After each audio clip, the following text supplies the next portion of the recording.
And I come from a family where money was needed. Okay. जाकर उस space में मजा आया, ऐसा लगा कि I belong to this space. खासकर दिल्ली का जो डेमोग्राफिक है, वैसे demographic in terms of college theatre कहीं का नहीं है हिंदुस्तान में कहीं नहीं, हिंदुस्तान में कहीं।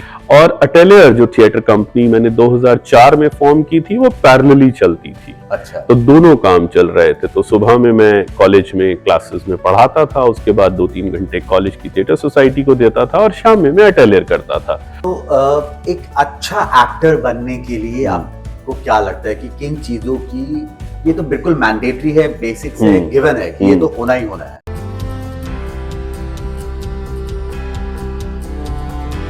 Hello friends, welcome to big bag chat. और आज हम बहुत ही इंटरेस्टिंग करियर ऑप्शन की बात कर रहे हैं, acting as a career choice. और मुझे पता है कि बहुत सारे स्टूडेंट्स जो हैं इस चॉइस को लेकर आगे बढ़ना चाहते हैं, लेकिन उनके मन में बहुत सारे सवाल होते हैं। इसी को ध्यान में रखते हुए आज हम मिल रहे हैं बहुत ही खास गेस्ट से, जिनका नाम है कुलजीत सिंह।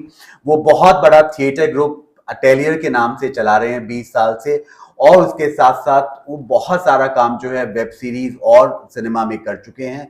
हाल ही में उनकी एक वेब सीरीज आने वाली है चमक, December 7 को। बात करते हैं उनके साथ। तो सबसे पहले तो कुलजीत, हम ये जानना चाहेंगे कि आपको कब ये रियलाइज हुआ कि acting is something that is your first love? College में I was a part of the college drama society. और मैं जिस घर से आता हूँ वहां पर एक्टिंग, आर्ट्स, थिएटर प्रैक्टिस नहीं होता। तो कॉलेज में लिटरेचर पढ़ने गया था और वहां पर एक ड्रामा सोसाइटी का, उस कॉलेज की ड्रामा सोसाइटी का हिस्सा बना। और वहीं से लगा कि ये स्पेस तो बहुत मजेदार है, तो यहाँ कुछ किया जा सकता है। And that's how I think the love started, the love affair started, and eventually it became a lifelong relationship. तो जब आप कहते हैं कि कोई बैकग्राउंड नहीं था आपका, तो मतलब nobody in the family had any background into acting. So when you first time shared with your parents that this is what you want to pursue as a career, how did you break it with them, and what was the reaction from your parents? Just help me understand the whole situation at that point in time, and how did you see, college जाते थे, पढ़ते थे, rehearsal करते थे, शाम को नाटक देखते थे, घर आते थे। तो दिल्ली से किया? दिल्ली से ही। दिल्ली यूनिवर्सिटी में एक SGTB खालसा कॉलेज है, गुरु तेग बहादुर खालसा कॉलेज, वहीं से किया। तो वहाँ एक ड्रामा सोसाइटी का हिस्सा बन गए, क्योंकि लिटरेचर पढ़ते थे तो बहुत एक ऑर्गेनिक शिफ्ट भी था कि सुबह आप क्लासेस में जाइए, दोपहर में रिहर्सल कीजिए और परफॉर्मेंसेस करते रहिए। नॉट बिकॉज कि मेरा इंटरेस्ट था, मैं ये भी नहीं कहूंगा, मे बी सेरेंडिपिटी जैसी भी कोई चीज होती है, ये अपने आप हुआ। और जाकर उस स्पेस में मजा आया, ऐसा लगा कि I belong to this space. और शुरू कर दिया काम। तो पहले साल में तो बैक स्टेज ही संभालते थे, चाय समोसा एक्टर्स को खिलाना, उनका ध्यान रखना वगैरह वगैरह। घर पे जब पता चला तो उन्हें लगा ठीक है, शौक है, कॉलेज में जैसे करते हैं ये भी कर रहा है। उन्हें नहीं मालूम था कि ये तो बहुत सीरियस, संजीदा एक एंगेजमेंट बनने वाली है। तो थर्ड ईयर में आते आते तो ऐसा होने लगा कि कॉलेज और थिएटर, ये दो काम बहुत इंपॉर्टेंट बन गए। और हम थिएटर के साथ ट्रैवल भी करने लगे। तो यहाँ पर थोड़ा सा हमारे पेरेंट्स को परेशानी भी हुई कि होता है मिडिल क्लास में, उन्हें लगा मालूम नहीं क्या कर रहा है, इससे कुछ होना है नहीं। और हमें मालूम भी है थिएटर के साथ बहुत सारी चीजें भी एसोसिएटेड हैं कि कोई लैविश करियर तो है नहीं। And I come from a family where money was needed. मतलब आपको अपने को सरवाइव करने के लिए, अपने को जिंदा रखने के लिए पैसे तो जरूरत थे ही। तो मेरी माँ ने एक बार किसी को एक छोटी सी फिल्म में बहुत रोते हुए, इमोशनल होते हुए कहा कि मैं तो कहती हूँ कोई नौकरी कर ले या कोई बिजनेस कर ले, ये किस काम में पड़ गया वगैरह वगैरह। खैर, वो सब पुरानी बातें हो गई, बट आई थिंक वो बहुत वैलिड एक कंसर्न भी है एक मिडिल क्लास घर में कि अगर कुछ करियर ना बना तो क्या होगा। और मुझे ध्यान है जब मैं करते करते थिएटर कॉलेज में पढ़ाना शुरू कर दिया मैंने लिटरेचर के डिपार्टमेंट में, देन माय मदर थॉट अब मैं कुछ ढंग का काम करने लगा हूँ। उससे पहले उनको लगता था I am just wasting time, to which I told her कि नौकरी कॉलेज की इसलिए नहीं लगी कि मैं एमए और एमफिल लिटरेचर में हूँ, इसलिए भी लगी है कि मैं साथ में थिएटर करता हूँ। तो so this is an additional thing along with my education which has given me an upper as, extra edge to talk about my body of work. I think that is extremely important here. Right. तो उस समय जब third year में आपको ये clarity आ गई थी कि ये यही मैं हूँ और मैं इसी जगह को बिलोंग करता हूँ, तो उस समय ये आपके पास हिम्मत नहीं थी या उस समय आपको लग रहा था कि इतनी इंस्टेबिलिटी है, इनसिक्योरिटी है और मुझे एक स्टेबल करियर की जरूरत है, हर महीने कुछ फिक्स इनकम आनी चाहिए, उसको ध्यान में रखते हुए अपनी टीचिंग जो है वो आगे लिया? मैं जब थर्ड ईयर में था तो बहुत सारी चॉइसेस थी। इंग्लिश ऑनर्स करते हुए कुछ मेरे आसपास के दोस्त बिजनेस एडमिनिस्ट्रेशन में काम करना चाहते थे, कुछ जर्नलिस्ट बन रहे थे और कुछ मास्टर्स कर रहे थे, कुछ अलग अलग मैस कम्युनिकेशन में जा रहे थे। तो मैंने सोचा मैं क्या करना चाहता हूँ, तो मुझे लगा कि मैं एक्टिंग एनएसडी जाकर नहीं सीखना चाहता। ये मेरी बहुत क्लैरिटी थी कि मैं नेशनल स्कूल ऑफ ड्रामा जाकर एक्टिंग नहीं सीखूंगा। मेरा परफॉर्मेंसेस को एकेडमिक तरीके से कैसे देखते हैं उसमें ज्यादा इंटरेस्ट उस समय लग रहा था। तो मैंने एमए चूज किया and did not go for training for acting courses. तो मास्टर्स करते हुए मुझे लगा कि साथ में डायरेक्टर्स के साथ, थिएटर डायरेक्टर्स के साथ, प्रैक्टिशनर्स के साथ काम करूंगा। तो मास्टर्स के दौरान मैंने बहुत सारे नए लोगों के साथ काम किया, कैंपस से बाहर भी निकले, जिसमें MK रायना, रॉयस्टन एबल और बहुत सारे दूसरे NST के ग्रेजुएट्स जिनके साथ काम किया। और साथ में मैंने 2 साल में सैकड़ों नाटक देखे नए और कुछ सैकड़ों नाटक पढ़े भी। तो I think it was a very enriching experience कि आप एक फॉर्मल ट्रेनिंग में ना जाते हुए लिटरेचर को पढ़ते हैं, लिटरेचर के माध्यम से देखते हैं कि थिएटर होता कैसे है। और आपका एक एकेडमिक पर्सपेक्टिव भी है जिसको हम टेक्सचुअल पर्सपेक्टिव बोलते हैं, और एक परफॉर्मेंस का पर्सपेक्टिव भी है जो कि साथ साथ बिल्ड हो रहा है। और मुझे लगा दैट वाज वेरी इंपॉर्टेंट, वो बहुत जरूरी भी है, क्योंकि आज जब मैं देखता हूं कि एक्टिंग को कैसे किया जाए तो मुझे लगता है इट्स एन इंटेलिजेंट एक्टिविटी। ये कोई ऐसा नहीं है कि लाइन लेके खत्म कर देंगे, उस लाइन के पीछे बहुत कुछ है जिसको हम टेक्निकल भाषा में बोलते हैं सब टेक्स्ट। तो वो सब टेक्स्ट क्या है, वो कैसे पकड़ेंगे अगर आपका एक्सपोजर कम है, अगर आप नहीं समझ पा रहे उस लाइन के मायने क्या है। तो आई थिंक वो मुझे लिटरेचर ने दिया, वो मेरी जो एकेडमिक ट्रेनिंग है उसने मुझे वो प्रोवाइड किया। Okay, great. तो जब आप टीचिंग कर रहे थे तो उस दौरान भी आप थिएटर कर रहे थे, नाटक कर रहे थे, वर्कशॉप्स कर रहे थे, एक्टिंग कर रहे थे? जब job as a sort of पढ़ाने का जॉब कॉलेज में मिला, तो उस कॉलेज का ही थिएटर सोसाइटी जो था उसका मैं कन्वीनर बना दिया गया। बाय डिफॉल्ट नेचुरली लोगों को लगा इसका बैकग्राउंड भी है, ये प्रैक्टिस भी करता है, इसको देना चाहिए काम। और अटेलियर जो थिएटर कंपनी मैंने 2004 में फॉर्म की थी वो पैरेलली चलती थी। अच्छा। तो दोनों काम चल रहे थे। तो सुबह में मैं कॉलेज में क्लासेस में पढ़ाता था, उसके बाद 2-3 घंटे कॉलेज की थिएटर सोसाइटी को देता था और शाम में मैं अटेलियर करता था। तो ऐसे करके 3 शिफ्ट्स में काम एक सेंस में चल रहा था। और थिएटर, कैंपस थिएटर का भी देखा जा रहा था कि कॉलेजेस में किस किस्म का थिएटर होता है, जो कि बहुत ही इंटरेस्टिंग स्पेस है। उस स्पेस को मैंने पिछले अपनी जिंदगी के 15 साल दिए हैं। और एक फेस्टिवल मैंने 2007 में ऐसे ही एक्सपेरिमेंट के तौर पे क्रिएट किया था जिसका नाम है ACT, अटेलियर्स कैंपस थिएटर फेस्टिवल, जिसका अब 14वां सीजन आने वाला है। It was a very small initiative of 3 days, now it's a multi city pan India theatre festival and the focus of this festival is campus theatre. Wow. उसमें जो teams perform करती हैं वो कॉलेजेस की हैं, मुझे ऐसा लगता है कि दिल्ली यूनिवर्सिटी का जो डेमोग्राफिक है ना, खासकर दिल्ली का जो डेमोग्राफिक है, वैसे demographic in terms of college theatre कहीं का नहीं है। हिंदुस्तान में कहीं नहीं, हिंदुस्तान में कहीं का नहीं है। हर कॉलेज की ड्रामा सोसाइटी है, हर कॉलेज की दो ड्रामा सोसाइटी है, स्टेज अलग, स्ट्रीट अलग। वो बहुत काम करते हैं, और ऐसा काम नहीं है कि बस लाइन लेकर छोड़ दिया। मेथड है, रिसर्च करते हैं, पढ़ते हैं, उसके बाद कुछ बनाते हैं। कई बार 3-3 महीने में एक नाटक बनाया जाता है। वो कॉलेजेस के अंदर होकर ही खत्म हो जाता था। एक्ट जो है वो कहता है जरा कॉलेज से बाहर आइए।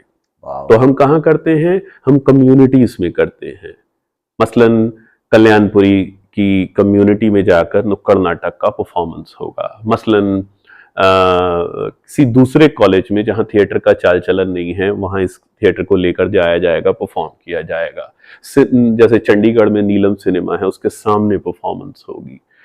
तो हुआ ये कि एक्ट फेस्टिवल ने इस कैंपस थिएटर को एक नई दिशा दे दी। तो उसको कॉलेजेस की जो छोटी सी घेरा था कि मैं तुम्हारा नाटक देखूंगा, तुम मेरा देख लेना, उससे बाहर निकाला और एक लार्जर ऑडियंस के पास उसको लेकर गए। इसी कैंपस थिएटर को पहले लोग बहुत नॉन सीरियसली लेते थे, बोलते थे बच्चों का नाटक है, अभी इसी की कस्में खाई जाती हैं। अच्छा। और बहुत सीरियस किस्म का काम होता है। और मुझे ऐसा लगता है कि कैंपस थिएटर में जितने नए नाटक पिछले 10 साल में लिखे गए और जितना एक्सपेरिमेंट हुआ, वो हम सो कॉल्ड प्रोफेशनल थिएटर में नहीं देखते, क्योंकि इनके पास हिम्मत होती है। They have nothing to lose and they can actually do that. नए जितने टेक्स्ट इधर दिखते हैं कैंपस थिएटर में, आपको प्रोफेशनल स्पेस में नहीं दिखते। प्रोफेशनल स्पेस में Badal Sarkar, Girish Karnad, Mohan Rakesh and couple of very well known playwrights, all regards to them, but हम वहीं तेंदुलकर और राकेश तक ही सीमित हो गए। But campus theatre I think भेदता है उस दीवार को और रीच आउट करता है कि नए नाटक कैसे करे जाएं, नए प्ले राइट्स कैसे पढ़े जाएं। तो आपने कभी अटेलियर के थ्रू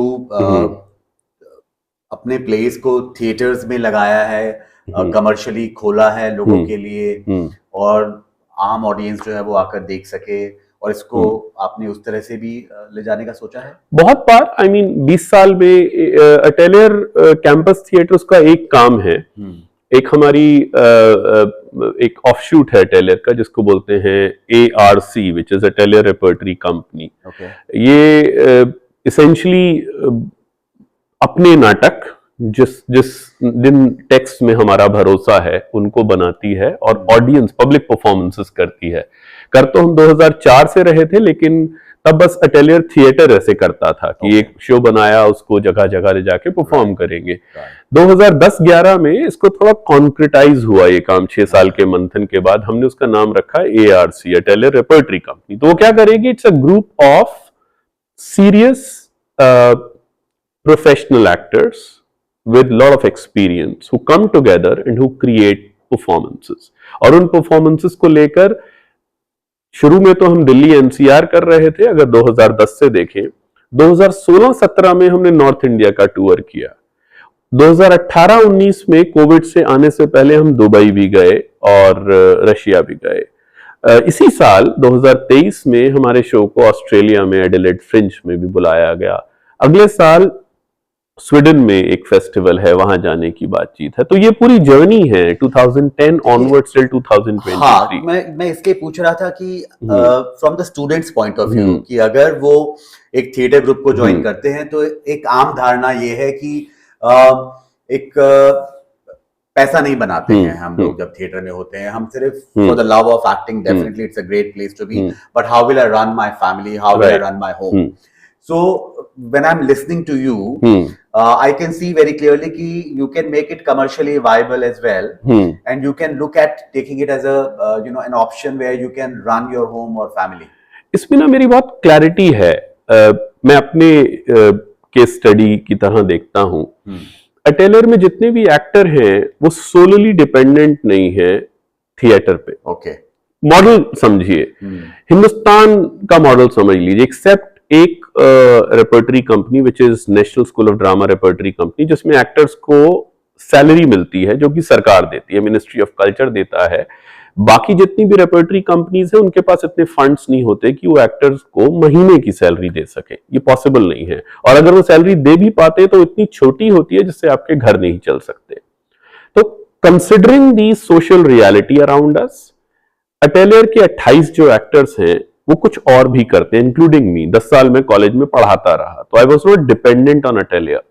अटेलियर मेरे लिए क्या स्पेस है, ये अगला सवाल आप पूछ सकते हैं। मैं ये कहूंगा कि एक ऐसा स्पेस है जहां मैं प्रैक्टिस करता हूं, जहां मैं अपनी धार को और सेव करता हूं। उसके जरिए क्या होगा, उसके जरिए मुझे अपने कॉलेज की क्लासेस में इंप्रूवमेंट दिख रही है। उसके जरिए हर्षा मेरा एक एक्टर है, उसको अपने कॉर्पोरेट फील्ड में प्रेजेंटेशन पे काम करना मिल रहा है। गौरव एक आईटी का आदमी है, गौरव को एक लार्जर क्रॉस सेक्शन में कुछ क्रिएटिव काम करना था ऑफिस के परे, उसको वो मिल रहा है। उतनी ही शिद्दत से वो ऑफिस भी कर रहा है जितनी शिद्दत से थिएटर कर रहा है। मानसी एकेडमिक हैं, उनका डिसेबिलिटी स्टडीज पे पीएचडी है। वो क्यों अटेलियर के साथ जुड़ी हैं, वो बोलती हैं कि it's a platform where I can use my PhD and create performances for disabled communities. हम सब लोगों का अलग अलग जुड़ने का पर्पस है, लेकिन एक चीज कॉमन है, वो है expression. Atelier as a platform creates expression. अब उसमें रोजी रोटी हम इसमें नहीं देखते, लेकिन over a period of time क्या हुआ है, अब ये सेल्फ सस्टेनिंग भी हो गया है। अब हम इसमें कुछ पैसे डालते भी नहीं, ऑटो मोड में आ गया है। तो अगर ट्रैवलिंग होती है तो atelier takes care of my travel and stay, atelier takes care of everyone's travel and stay and food. तो वो पहुंचना भी 20 साल में, I think it's something. Peter Brook हैं, आप जानते हैं, इतने बड़े थिएटर डायरेक्टर हुए, और वो कह रहे थे, कहीं उनका मैं पढ़ रहा था कहीं किताब में, वो बोलते हैं कि उनकी रेपर्टरी कंपनी 5 साल ही चल पाई क्योंकि वहां हाथ जुड़ गए। वेस्ट का ये हाल है, जहां पर बहुत सॉलिड मैकेनिज्म है आर्ट्स को प्रैक्टिस करने का। They have funding beforehand and then they create a project. हम कैसे करते हैं, हम बोलते हैं प्रोजेक्ट बन जाएगा, पैसा कहां से आना देखते हैं। So it's a kind of different thing altogether. But at the same time, Kuljit, if we look at today's times, you know, I know of a couple of children who have been really passionate, you know, actors, and they have started their own groups. And fortunately, you know, because they had so much fire, you know, and they were only looking at this as their calling. They never looked at plan B, nothing, you know, in the background, no corporate job to really look at. They started very nimble in the B towns and C towns of this country, doing street plays on the weekends only. And slowly, gradually, in a matter of few years only, they are earning fairly decent money where they can run their homes, they can run their families, and they can manage the whole theater group very, very well. So in today's times, I believe that there are possibilities where if you are serious about running a, you know, theater commercially also, you know, you can run it and do it beautifully with 100 rupee ticket to 500 rupee ticket to 1000 rupee ticket. You will have some audiences always willing to pay if you have a great show and a great performance. Absolutely, I would not disagree with you on this. On rather adding to what you are saying, I would say कि it would take some time to reach there. Generally उतना patience बीच में हम lose कर जाते हैं। कहावत दिल्ली में है कि shelf life किसी थिएटर ग्रुप की 5 साल की है, 5वें साल बंद हो जाता है, लेकिन I think that's the time जब वो ब्लूम करने वाला समय आता है। तो जो भी आप में से थिएटर शुरू करना चाहता है तो जल्दबाजी में ना करिएगा। ये मत सोचिएगा कि तीसरे साल से अब मुझे पैसे मिलने शुरू हो जाएं। पैसे कहां से आएंगे, घर कैसे चलेगा, वो मैंने बताया कि हो सकता है उसकी वजह से एक आप ऐसी स्क्रिप्ट लिख सकें जो कहीं पर ओटीटी पे बन जाए, उसकी वजह से हो सकता है आपकी विजिबिलिटी बन जाए, और with these new platforms coming, I think it has democratised the entire idea of performance. तो मेरे जैसे, हमारे जैसे एक्टर्स को अब काम मिलता है स्क्रीन पे, और अच्छा खासा काम मिलता है। मैं लिखता हूँ स्क्रीन के लिए, तो वो लिखना कैसे शुरू हुआ, क्योंकि थिएटर चलता रहा। अगर मैं 5 साल बात बोलता कि अब नहीं करेंगे, let me get into some other job, तो वो होगा नहीं। I think what is very critical for theatre practitioners is consistency. उसके बिना कुछ बनेगा नहीं। तो you need to be really consistent. Correct, absolutely. And even if you look at your life also, you know, when we were talking before the, you know, the recording started, The inflection point must have been जब आपने ये decide किया कि मुझे अब college छोड़ देना है, and I want to put entire effort and pursue 100% full time my love affair of acting and cinema and filmmaking. Ji. You saw a huge shift in the kind of opportunities that came along. Absolutely. You see, half-hearted चल रहा था, आधे दिन theatre कर रहा था, group बड़ा है, 28 लोग हैं. अब इसको कुछ लोग कहेंगे सेक्रीफाइस, मैं इसको सेक्रीफाइस नहीं बोलता, मैं बोलता हूँ ये चॉइस थी कि मुझे एक बनी बनाई नौकरी में रहना है जो मुझे मंथली हर महीने के पहले हफ्ते सैलरी आ जाती है, या मुझे एक ऐसी दुनिया एक्सप्लोर करनी है जिसके लिए मैं बहुत पैशनेट हूँ, और जिसका सर्वाइवल और सस्टेनेबिलिटी मेरा गोल है. तो मैंने चूज किया लेटर. अब उसमें स्ट्रगल है, उसमें चैलेंजेस हैं, लेकिन सुख बहुत है. उससे बड़ा सुख नहीं है. Now when I get up in the morning, I decide where I would be going. I decide what I have to do. मैं इसको ग्लैमराइज नहीं कर रहा हूँ. Please don't look at it as a kind of, बहुत glorify नहीं कर रहा हूँ. इसमें चैलेंजेस होते हैं क्योंकि एक जॉब का जो कॉन्टेक्स्ट है वो एक जॉब का कॉन्टेक्स्ट है. इसके चैलेंजेस हैं लेकिन इसमें सुख बहुत है. Exactly. वही हमारा, you know, that is what we claim all the time, and that's what we profess and advocate. That every child needs to identify, you know, where you belong, and if this is where you belong, you need to be fully convinced about it, and if you are fully convinced, then the kind of efforts that you'll be making and the kind of opportunities that will come along, you know, is going to be completely absolutely different. Absolutely, Mohan.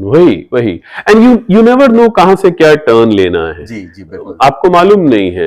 and हम देख पाते हैं with the kind of new media coming in the picture, these YouTube channels and a lot of new opportunities are there for actors and artists. समय में तो मुझे लगता है कुलजीत इतनी अपॉर्चुनिटीज है जिसका कोई हिसाब ही नहीं है. अगर आप एक बहुत शानदार एक्टर है, आप खुद अपने घर बैठे एक सिंगल अपने मोबाइल फोन से आप कुछ प्रोड्यूस करिए अच्छा कंटेंट और YouTube पे डालिए, आपको बहुत सारे कंज्यूमर्स मिल जाएंगे उसके. बिल्कुल. All you need to do is that you need to continuously sharpen your skills, nurture your talent, and keep putting your entire effort in that direction. Absolutely. So coming back to your life, तो आपने 10 साल तक जो है वो अपना teaching जो है वो करियर चलाया. तो वो कौन सा दिन था जब आपने डिसाइड किया कि बस अब बहुत हो गया, अब मुझे अपना लव अफेयर जो है उसको एक बहुत ही स्ट्रॉन्ग करियर में कन्वर्ट करना है? वो कोई एक दिन नहीं था, मतलब टू बी वेरी स्पेसिफिक, मतलब मैं ये नहीं कहूंगा कि उस दिन मुझे यूरेका मोमेंट हो गया कि बस खत्म हो गया. आई थिंक वो कुछ साल थे जहां पर ये बात चल रही थी कि सुबह जाते हैं और काम करते हैं, और काम करने के बाद वो काम करते हैं जो पसंद है. ऐसा नहीं कि पढ़ाना पसंद नहीं था, वो भी थिएटर ही होता है एक सेंस में. Teaching is actually a performance. लेकिन फिर अटेलियर का बहुत हाफ हार्टेड सा चल रहा था. तो मुझे लगा कि ऐसे कब तक चलाएंगे, और मैं ना रिटायर नहीं होना चाहता था कि अच्छा मैं थिएटर करता था ऐसा करके. तो मुझे लगा कि एक ही जिंदगी है और छोटे से ही समय होता है आपके पास उस स्पैन में कुछ करने का, कर गुजरने का. तो ठीक है, 10 साल पढ़ा लिया, अब कुछ पढ़ लेते हैं. तो मैंने पढ़ने के लिए सोचा कि अब जरा देखें अटेलियर एज अ थिएटर कैसे अपने नए डिमेंशंस क्रिएट करेगा, नए थ्रेड्स क्रिएट करेगा. And I am so fortunate I did that. डर बहुत लगता है, but I did it and I am so happy about it. The sense of liberation which comes thereafter is unmatchable. That's what I keep talking about it, and I think your story will really inspire and motivate a lot of children, watching this, that you got to be, taking that leap of faith. You got to be having that conviction. And it's not easy for sure. People will have, fear of failure is always operating, but then that fear can only be that fear can only be, going away once you have taken that leap of faith.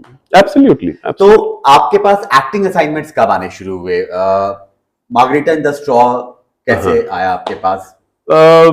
Social media, मालूम नहीं if that is the right term, I would rather से new media जिस किस्म से जब emerge हुआ, क्योंकि social media के बड़े रेस्ट्रेंट्स भी हैं। तो मैं अपने काम को पोस्ट कर देता था कि मैं ये कर रहा हूँ, ये कर रहा हूँ। तो जब पोस्ट कर रहा था तो लोग देखते थे, और लोग देखते थे तो कुछ कमेंट्स भी आते थे, कुछ कुछ चल रहा था। तो सोनाली बोस के जो एसोसिएट डायरेक्टर थे नीलेश, उन्होंने, वो मेरी फ्रेंड्स लिस्ट में थे और वो मेरे काम को देख रहे थे। तो मार्गरेटा विद अ स्ट्रॉ की जब स्क्रिप्ट लिखी गई तो उन्होंने मुझे फेसबुक से कनेक्ट किया, and he asked me if I would like to read the script. तो मैंने कहा भेजिए। तो वहां से उन्होंने मुझे स्क्रिप्ट भेजी। स्क्रिप्ट भेजने के बाद उन्होंने मुझे बुलाया, मैं मिलने गया और उन्होंने रोल के बारे में बताया, मैंने समझा। फिर उन्होंने एक टेस्ट लिया कैमरा पे, मैंने एक टेस्ट दिया। 15 दिन के बाद उन्होंने मुझसे कहा कि हमारी ये शूट डेट्स हैं, आप अवेलेबल होंगे।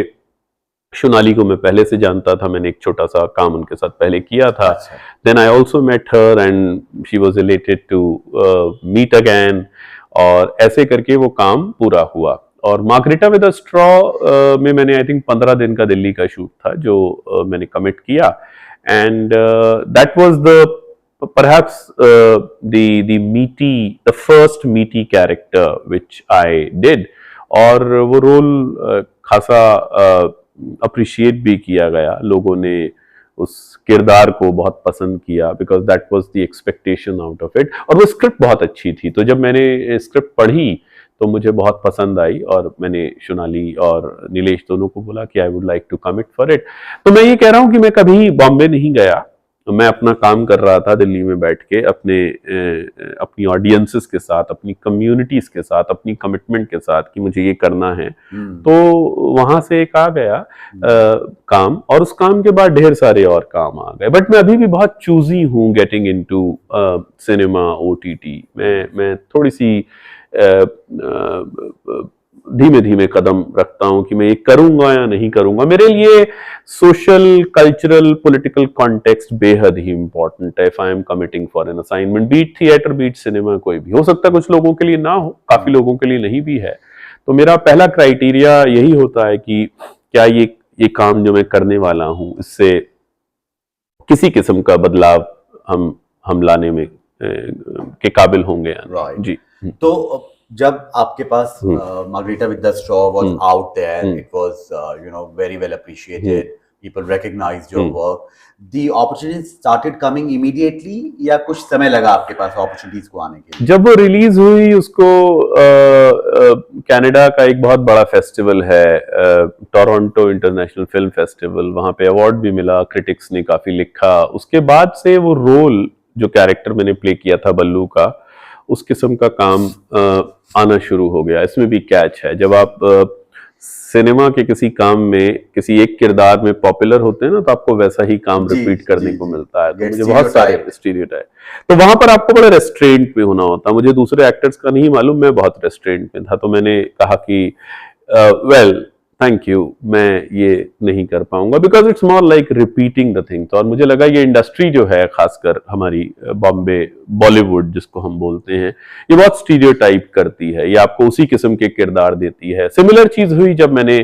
ब्रीद इनटू द शैडोज करके एक वेब सीरीज अमेजोन पे आई थी। मैंने एक जर्मोफोब का कैरेक्टर उसमें प्रितपाल सिंह भारत का निभाया था, जो बहुत गालियां देता है। वो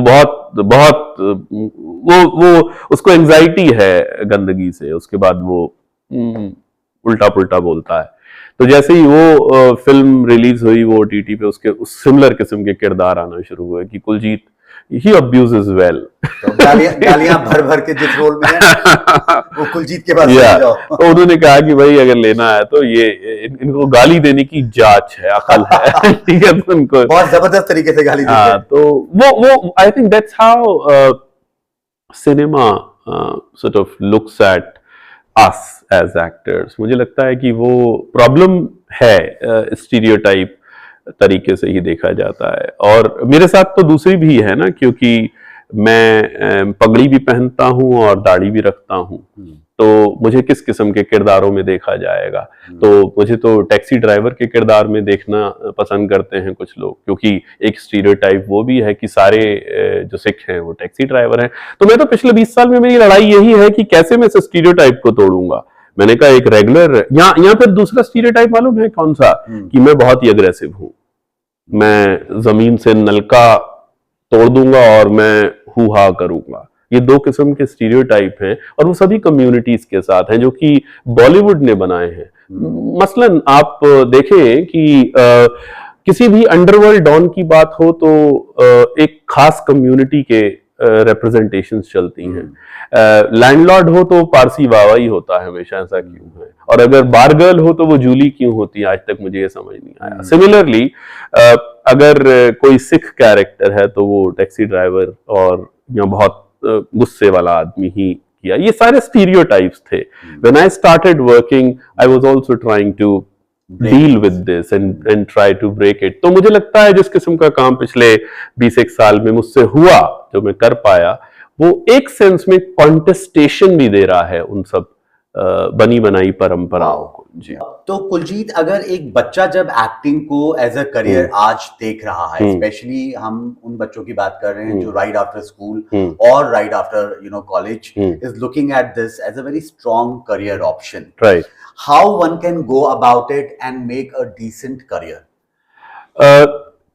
सबसे important, the first and foremost, जल्दबाजी नहीं करनी है। जैसे दूसरी आर्ट फॉर्म्स में होता है, इसमें भी समय लगता है। तो अगर ये टिपिकल वैसा है नहीं कि हम ग्रेजुएशन करें, पोस्ट ग्रेजुएशन करें और नौकरी लग जाएगी, और नौकरी लग जाएगी तो मंथली आपको सैलरी आएगी, वैसा ये फॉर्मेट है नहीं, वैसी ये इंडस्ट्री है नहीं।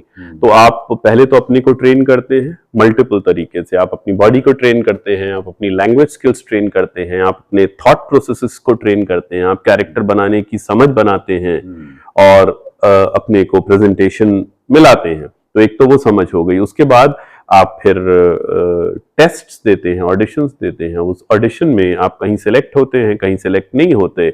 और जिस किस्म से इंडस्ट्री ऑपरेट करती है वो बहुत ही डायनामिक है, वो कुछ स्टैटिक नहीं है कि आप ऐसे दिखेंगे तो सिलेक्ट हो जाएंगे, कि बहुत बॉडी बिल्ड हो जाएगा और बहुत लंबे चौड़े होंगे, गोरे होंगे, इस किस्म के होंगे तो मिलेंगे रोल, ऐसा कुछ नहीं है।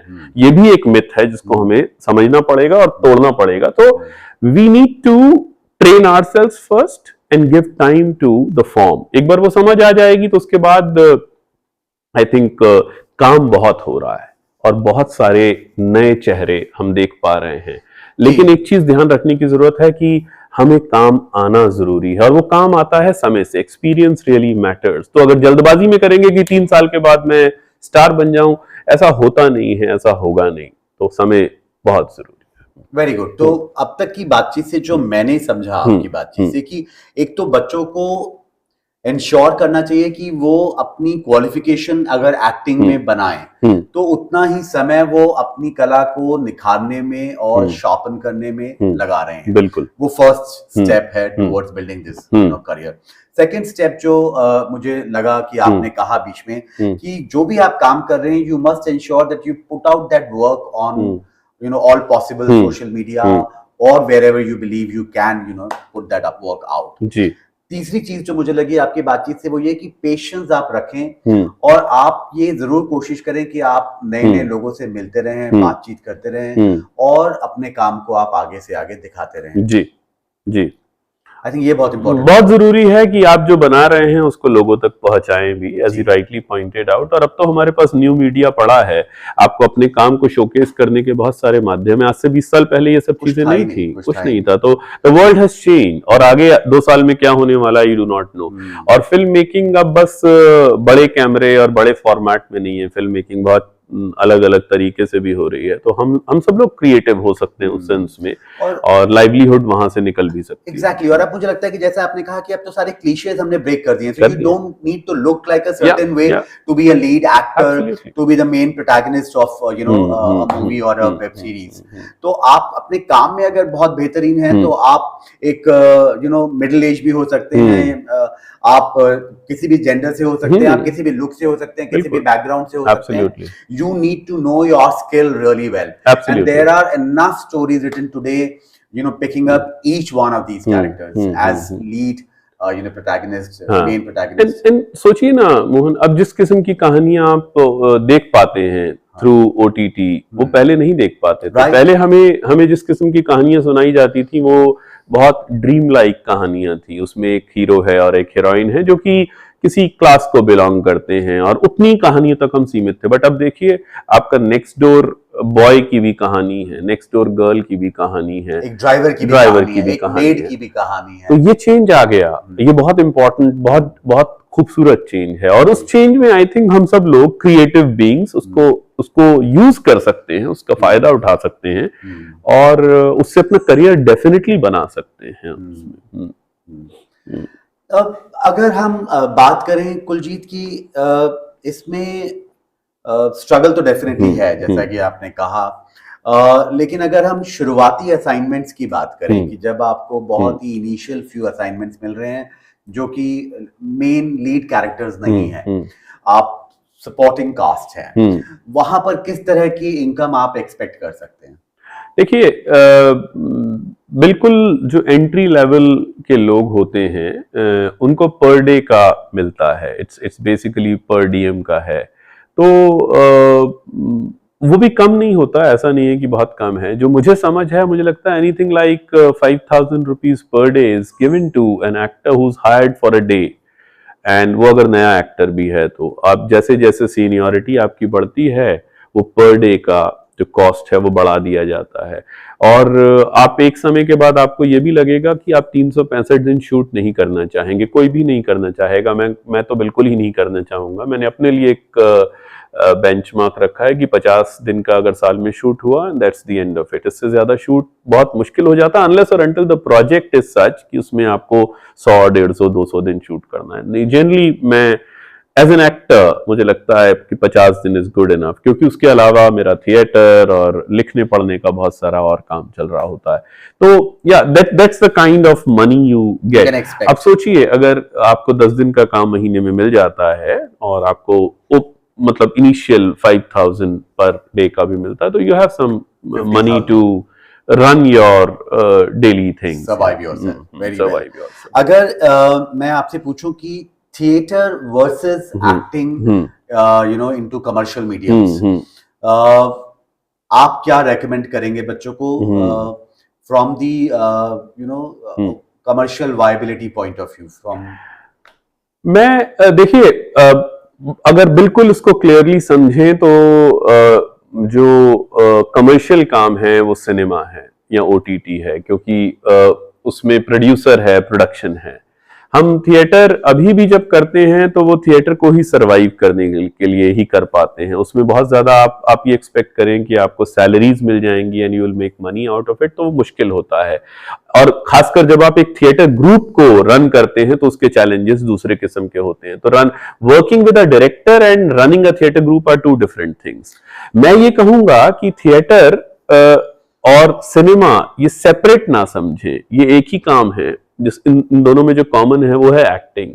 थिएटर एज अ स्पेस आपको शार्पन करने में बड़ी मदद करता है कि टेक्स्ट को कैसे समझें, अपने स्किल्स को कैसे शार्प करें। ठीक है, लेकिन मैं इस पॉइंट ऑफ व्यू से पूछ रहा था कि एक स्टूडेंट जिसको लगता है कि एक्टिंग असाइनमेंट्स मुझे जब आएंगे तब आएंगे, उनके लिए मैं कोशिश करता रहूंगा, लेकिन मैं एवरी सिंगल डे थिएटर कर सकता हूँ जो मेरे हाथ में है। जी, मैं बहुत सारे थिएटर ग्रुप्स ज्वाइन कर सकता हूँ एज एन एक्टर, या मैं अपना छोटा सा थिएटर ग्रुप क्रिएट कर सकता हूँ।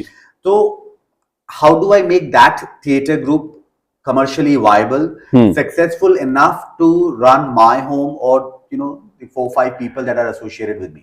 Once you reach a point that you know how to mount up a play, then you can offer your actors to come and be a part of it. Then you can also offer let's say theater training programs through which you can earn, survive. Then you can also reach out to organizations and corporates that you have a show which you can deliver and then you get paid for that. Then you can also speak with, let's say, media houses. They look for actors and performances. So these are things which would perhaps follow up, but before that you need to understand your craft really well. You are capable of creating a play. आपको इतना confidence आ जाए कि मैं नाटक बना सकता हूँ। एक और बहुत इंटरेस्टिंग डेवलपमेंट जो हो गया इंडस्ट्री में कि अब प्रोफेशनल कास्टिंग एजेंसीज हैं यहाँ पर भी वेस्ट की तरह, तो वो कितना इंपॉर्टेंट रोल प्ले करती हैं अगर बच्चे उनके साथ? हाँ, देखिए कास्टिंग एजेंसीज अभी मेजर कास्टिंग करने में बहुत ही हेल्पफुल हैं। तो ऐसे अननोन फेसेस भी कास्टिंग एजेंसी से सामने आए हैं जो शायद अदरवाइज पॉसिबल नहीं था। आज से 10 साल पहले ऐसी कास्टिंग एजेंसीज नहीं होती थी, अब बहुत सारी हैं। वो वर्कशॉप भी कराते हैं, वो कैमरा के लिए एक्टिंग कैसे करनी है उस पर भी काम करते हैं। उसमें जब आप 1-2 बार जाते हैं, 5 बार जाते हैं, तो आपको ये समझ भी आ जाता है कि ऑडिशन देना कैसे है। लेकिन उससे पहले ये ध्यान रखने की जरूरत है कि उनको वो भी बहुत समय आपको दे नहीं पाएंगे, आपको अपना होमवर्क करके जाने की जरूरत है। वो एक फॉर्मल सेट ऑफ इंडिविजुअल्स हैं और ऑर्गेनाइजेशंस हैं जो बड़ी बड़ी कास्टिंग भी करते हैं। तो उनकी मदद लेनी जरूरी है। उसके थ्रू में भी पहला रास्ता निकल सकता है। वहां से हो सकता है आपको एक छोटा सा बिट मिल जाए, कम से कम एक सेंस हो जाए कि ऑडिशन कैसे दिए जाते हैं। दिल्ली के अंदर ही I am aware of at least 3 और 4 agencies who are doing massive work. और अब वो जमाने चले गए, जैसा कि हम पहले भी बात कर रहे थे कि सारी शूट बॉम्बे में होती थी, दिल्ली में बहुत शूट होती है, यूपी में बहुत शूट होती है, पंजाब में बहुत शूट होती है। तो उन सब की कास्टिंग कहाँ हो रही है? यही हो रही है, आसपास ही हो रही है। एक बार आप उनके रिकॉर्ड में आ जाते हैं, उनके डेटाबेस में आ जाते हैं, तो दे डेफिनेटली कॉल यू। मुझे आजकल महीने में 3, 4, 5 कॉल्स आते हैं, तो मैं ऑडिशन भेजूं। और अब जमाना व्हाट्सएप का है, तो अब बोलते हैं अपना टेस्ट बना लीजिए और भेज दीजिए। भेजने के बाद अगर उनको अच्छा लगता है, they take it further, otherwise. तो अगर एक बच्चा जब 12th के बाद एक्टिंग को सीरियस करियर चॉइस ले रहा है, तो एक्टिंग स्कूल्स कितने इम्पोर्टेंट हैं? देखिए, मैं ये कतई नहीं कहूंगा कि एक्टिंग की ट्रेनिंग इम्पोर्टेंट नहीं है, बहुत इम्पोर्टेंट है। लेकिन मुझे लगता है कि इमीडिएटली आफ्टर 12th आपको एक्टिंग स्कूल्स नहीं जाना चाहिए। ये मेरा पर्सनल मानना है और लोग शायद मुझसे डिसएग्री भी करें। मुझे लगता है ग्रेजुएशन आपको मिनिमम कर लेनी चाहिए। उसका कारण क्या है कि आप 16-17 साल के होते हैं जब आप अपना क्लास 12 पूरा करते हैं। तो उसके बाद जो 3 साल होते हैं वो आप एक नई दुनिया देखते हैं। वहां पे तमाम किस्म के लोग देखते हैं, अलग अलग sort of strata of life से आए हुए। वो एक्सपोजर बहुत इंपॉर्टेंट है क्योंकि आप एक्टर बनना चाहते हैं। तो वो एक्सपोजर अगर मिस हो जाए, जो स्कूल में नहीं मिलता, स्कूल में एक ही यूनिफॉर्म होता है, you are protected, you are very protected, और टीचर्स आपको बोल रही होती हैं क्या करना है क्या नहीं करना है। यहाँ आपको कोई कुछ नहीं बोलता, आपको खुद करना है और आपको खुद अपने दोस्त बनाने हैं, आपको खुद वहां की सोसाइटीज में पार्टिसिपेट करना या नहीं करना, वगैरह वगैरह। तो मुझे लगता है वो 3 साल कॉलेज में अगर आप जा रहे हैं तो आप, हो सकता है वहां एक ड्रामा सोसाइटी मिल जाए जैसे मुझे मिल गई, तो उनका हिस्सा बन जाए। और साथ साथ में आप जो एस्टेब्लिश्ड थिएटर डायरेक्टर्स हैं उनका काम देखते रहिए, वो बहुत मदद करता है। देखना जरूरी है, ये मत सोचिए करना ही जरूरी है। मेरे लिए तो देखना भी करना ही है। आप पढ़िए नाटक को देखिए, नाटक को फिर करिए, तो वो एक प्रोसेस कंप्लीट होता है। और जब ग्रेजुएशन कर लेते हैं तो एक इंस्टीट्यूट है जिसको बोलते हैं NSD, national school of drama. Unfortunately उनके पास सीट्स बहुत नहीं है, तो अगर वो 20 सीट्स लेते हैं तो हमारे यहाँ पर तो 2 लाख लोग अप्लाई करेंगे, तो 20 का कुछ बनेगा नहीं। बहुत सारे प्राइवेट इंस्टीट्यूट्स हैं जो ऑफर करते हैं। हैविंग सेड दैट, ये भी जरूरी नहीं है कि आपको NSD जाकर ही ट्रेनिंग मिलेगी। कुछ लोग NSD नहीं भी गए और वो बहुत अच्छे एक्टर्स हैं, तो आप अपनी प्रैक्टिसेस को जारी रख सकते हैं, आप लोगों के साथ काम कर सकते हैं। तो एक अच्छा एक्टर बनने के लिए आपको क्या लगता है कि किन चीजों की, मतलब ये तो बिल्कुल मैंडेटरी है, बेसिक्स है, गिवन है कि ये तो होना ही होना है? जैसे मैंने पहले कहा, इट्स एन इंटेलिजेंट एक्टिविटी। बस लाइन ले लेना एक्टिंग नहीं है। लाइन ले लेना बहुत बेसिक सेंस ऑफ परफॉर्मेंस है कि लाइनें याद हो गई और मैं डिलीवर कर देता हूं। लाइंस के पीछे बहुत कुछ चल रहा है, कॉन्टेक्स्ट क्या है, सब टेक्स्ट क्या है, उसके इमोशनल सॉर्ट ऑफ सेंसेस कैसे काम करते हैं, फिजिकली वो एक्टर कैसे डेलिब्रेट करता है, बात करता है, वो कैसे आएगा? वो ऐसे आएगा जब आपकी एनालिटिकल स्किल्स इंप्रूव होंगे, और वो करने के लिए आपको पढ़ाई लिखाई की जरूरत रहती है। और मुझे लगता है, इसीलिए मैं कहता हूं कि मिनिमम ग्रेजुएशन हम लोगों को कर लेनी चाहिए, उसके बाद वी गेट इनटू एक्टिंग। अब आ जाते हैं उसी सवाल पे कि बेसिक स्किल्स क्या हैं। सबसे पहले तो बहुत बहुत ज्यादा पेशेंस चाहिए एक्टर को। अगर पेशेंस नहीं है तो काम हो नहीं पाएगा। दूसरा, उसको पढ़ने लिखने की आदत होनी चाहिए। तीसरा, उसको लैंग्वेज के स्किल्स की तरफ उसका रुझान होना चाहिए। आप ये नहीं कह सकते कि मेरी भाषा ठीक नहीं है लेकिन मैं एक अच्छा एक्टर हूं। हमारे जितने भी अच्छे एक्टर हैं आप पाएंगे उनकी भाषाएं बहुत अच्छी हैं। तो मुझे लगता है कम से कम 3 भाषाएं एक एक्टर को तो आनी चाहिए। एक अपनी मातृभाषा और हिंदी और अंग्रेजी, जो 2 भाषाएं और जानते हैं। अगर आप ये कर लेते हैं तो ये इंडस्ट्री और ये जो थिएटर की दुनिया है आपको बहुत सारे नए आयाम दे सकती है। अगर इसमें से भाषाओं पर प्रॉब्लम है तो मुझे लगता है फिर आप एक किस्म के एक्टर बन के रह जाते हैं, लिमिट हो जाएंगे। तो भाषा का ज्ञान होना बेहद जरूरी है। परफॉर्मेंस का ज्ञान होना बहुत जरूरी है। आपके एनालिटिकल स्किल्स बहुत इंपॉर्टेंट हैं और आपको पढ़ने लिखने की खुराफात होनी चाहिए। आपको दूसरों का काम देखने की खुराफात होनी चाहिए। और सबसे इंपॉर्टेंट है कि आप न्यूट्रल होना सीख जाएं। दुनिया का सबसे बड़ा काम है न्यूट्रल होना। हाँ, तो नॉन जजमेंटल, न्यूट्रल हो और देखें कि कैसे काम हो रहा है। और या आई मीन ये प्रैक्टिसेस करते करते हम पाते हैं कि इसके नुआंसेस, जो इन सब चीजों के बीच में बारीकियां हैं, वो आप पकड़ने लगते हैं। और जब वो आप पकड़ने लगते हैं तो आप ग्रो कर रहे हैं। तो कुलजीत, अभी आपने हाल ही में एक बहुत ही इंटरेस्टिंग वेब सीरीज जो है वो फिनिश करी है and that is out for release very soon. तो tell us about your assignment in चमक।